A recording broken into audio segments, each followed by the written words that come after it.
जो दिल के अच्छे होते हैं, दिमाग वाले उनका बड़ा फ़ायदा उठाते हैं। ज़ुबान से उतना ही बोलो जितना कान से सुन सको।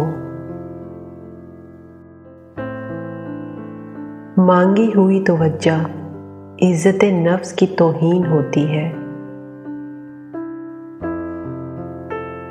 उन अक्लमंदों से दूरी अच्छी जो आपको बेवकूफ़ समझते हैं। ज़िंदगी में एक ऐसा शख्स ज़रूर होना चाहिए जो हाल पूछे तो उसे सच बताया जा सके। लोगों के साथ उनके किरदार के मुताबिक नहीं, बल्कि अपनी तरबियत के मुताबिक रवैया इख्तियार कीजिए। बेखौफ होने के लिए बाकिरदार होना ज़रूरी है। अफसोस, हम लोग सच्चे जज्बात गलत लोगों पर खर्च कर देते हैं।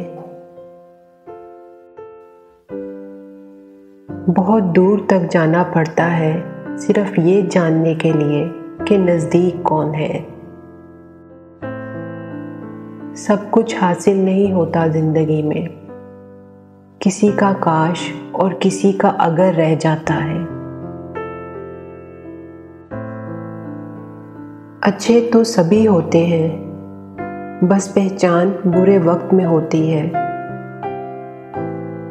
आंसू बहाने से कोई अपना नहीं होता, जो अपने होते हैं वो रोने कहाँ देते हैं।